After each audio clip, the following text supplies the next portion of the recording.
اچھا جی بالکل. اور مزید سوال یہ ہے کہ حضرت امام مولا حسن علیہ السلام نے اللہ کی طرف سے نامزد کردہ امام ہوتے ہوئے اور اس کے بعد دنیاوی اقتدار بھی حاصل ہو جانے کے باوجود کیوں اقتدار کو چھوڑ دیا؟ کس جواز کے تحت چھوڑ دیا؟ اور کیا امام کے لیے یہ جائز ہے کہ وہ اپنے علاوہ کسی اور شخص کو امامت سونپ دے، خلافت سونپ دے؟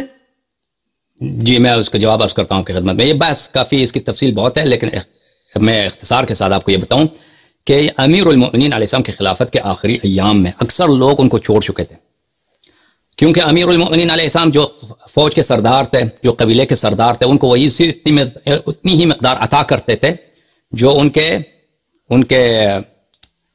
جو عام قبیلے کے لوگ ہوتے تھے. جو عجم کے لوگ تھے اس زمانے میں تازہ مسلمان بہت تھے، عرب بھی تھے، اور جو فتوحات ہوئی تھیں اس زمانے میں ایران سے اور ترک سے جو مسلمان ہوتے ہیں ان کو بھی وہی مقدار دیتے تھے بیت المال سے. تو دوسری جانب جو معاویہ تھا، فوج کے سرداروں کو رشوت دے کر کسی کو 1 لاکھ درہم بھیج دیا، کسی کو 2 لاکھ دینار بھیج دیا کہ تم آ کے میرے ساتھ مل جاؤ. تو اس طرح پیسے دے دے کر انہوں نے فوج کے سرداروں کو خرید لیا تھا اور قبیلے کے سرداروں کو خرید لیا تھا. اور بعض ایسے لوگ تھے جو امیر المؤمنین علیہ السلام کے شروع میں ساتھ تھے، لیکن صفین میں جو تحکیم ہوئی وہ تحکیم بھی امیر المؤمنین علیہ السلام نہیں چاہتے تھے، حکمین نہیں چاہتے تھے. تو یہ لوگوں نے، جو معاویہ نے قرآن نیزے پہ اٹھایا ہے، تو لوگوں نے کہا کہ، اور اس نے نعرہ لگایا کہ قرآن ہمارے اور آپ کے درمیان کیا ہو، جج ہو. تو مسلمان سب بھائی امیر المؤمنین علیہ السلام کے جتنے فوجی تھے اکثر انہوں نے کہا کہ یہ تو بہت اچھی بات ہے کہ فیصلہ قرآن کرے گا، ہم کیوں لڑتے ہیں ان سے. تو امیر المؤمنین علیہ السلام نے ان کو سمجھایا کہ ایک فوجی ٹیکنیک ہے، معاویہ جو ہے شکست کرنے والا ہے، اس کا کام تمام ہونے والا ہے، یہ قرآن پہ یہ صرف تمہیں دھوکہ دینے کے لیے کر رہا ہے. وہ باز نہیں آیا، کہا کہ صرف ان کو ہم قرآن ہی کو اپنا قاضی مانیں گے، قرآن ہی ہمارے درمیان فیصلہ کرے گا. تو تلوار اٹھایا فوج والوں نے امیر المؤمنین علیہ السلام کے خلاف. تو امیر المؤمنین علیہ السلام پہ زبردستی انہوں نے سونپ دیا کہ یہاں پہ تم تحکیم کو مانو. اچھی بات ہے، کہانی بہت لمبی ہے. اس کے بعد انہوں نے کہا کہ ہم سے غلطی ہو گئی. کن نے کہا؟ وہی لوگوں نے جنہوں نے زبردستی امیر المؤمنین علیہ السلام سے کہا کہ تم قرآن کی حاکمیت کو تسلیم کرو. کہاں غلطی ہو گئی ہے کہ تم نے حکم ابو موسیٰ اشعری کو تم نے حکم وہاں پہ تعین کیا ہے، یہ کفر ہے، تم کفر سے توبہ کر لو. امیر المؤمنین علیہ السلام نے فرمایا کہ میں کافر نہیں ہوا ہوں، تم ہی نے کہا ابو موسیٰ اشعری کو حکم مانو، تلوار اٹھایا، یہ تمہاری بات ہے اور یہ کوئی کفر کی بات نہیں ہے، میں کافر نہیں ہوں. تو بہت سارے الگ ہو گئے.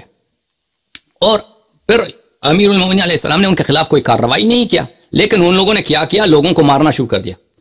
جیسے ٹیررسٹ گروپس ہوتے ہیں وہ لوگوں کو مارتے ہیں صحرا میں مسافرین کو، اس طرح مارنے لگے. تو پھر امیر المؤمنین علیہ السلام نے ان کا خاتمہ کر دیا. یہ خوارج کی بات ہے، ان کو سب کو قتل. تو اس سے بھی بہت سارے لوگ جو عراق میں لوگ تھے ان کے رشتہ دار اس میں مارے گئے. تو امیر المؤمنین علیہ السلام کو چھوڑ چکے تھے. یعنی امیر المؤمنین علیہ السلام کی خلافت کے آخری ایام میں بالکل وہ اکیلے رہ گئے تھے، تنہائی تھی ان کی.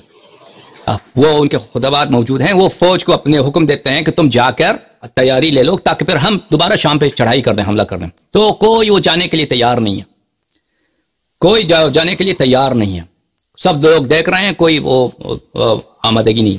تو اس حالات میں امیر المؤمنین علیہ السلام کی شہادت ہوئی ہے.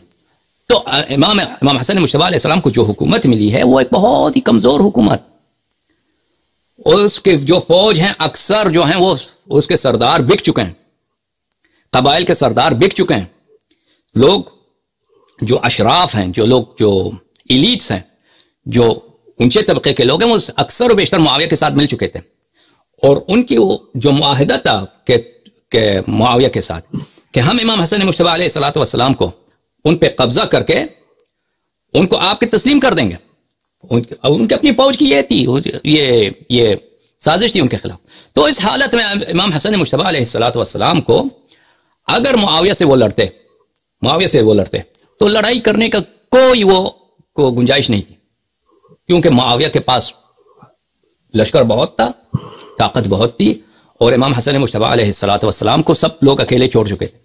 پہلی بات. دوسری بات یہ ہے کہ اگر معاویہ کے ساتھ لڑائی کرتے، معاویہ جنگ کے ساتھ اگر عراق فتح کر لیتا تو خون جو بہتا کوفے میں شیعوں کا، جو عراق میں جو لوگ تھے، اکثر جو لوگ تھے وہ اس طرح شیعہ نہیں تھے کہ امامت کو بالنص مان لے.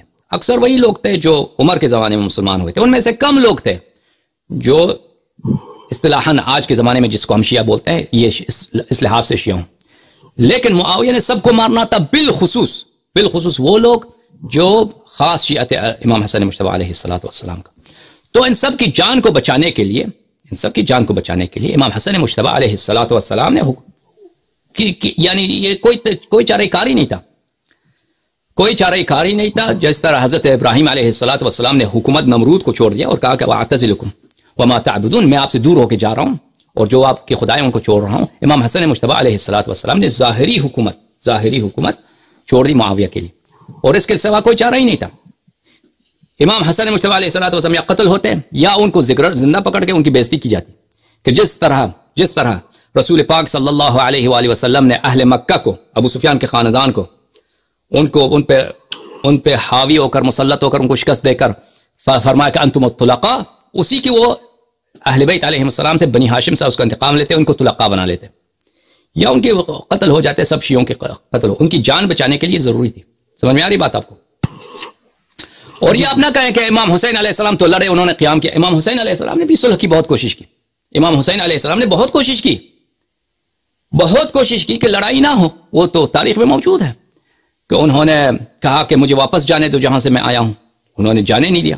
انہوں نے کہا کہ مجھے ایک مسلمان کی طرح رہنے دو، ایک عام جو مسلمان رہتا ہے مجھے بھی رہنے دو اسی طرح، انہوں نے نہیں دیا. تم کہا کہ تم صرف عبید اللہ ابن زیاد کے حکم پہ اتر جاؤ کہ وہ تیرے معاملے میں جو حکم کرے، تجھے غلامی میں بیچ دے، غلامی میں تیرا سیل ہو، یا تجھے قیدی بنا دے، یا تجھے قیدی بنا کر یزید کے پاس بیچ دے. تو وہ ذلت چاہتے تھے. امام حسین علیہ السلام اس پہ تسلیم نہیں ہوئے. امام حسین علیہ السلام بھی انہوں نے بہت کوشش کی کہ جنگ نہ ہو.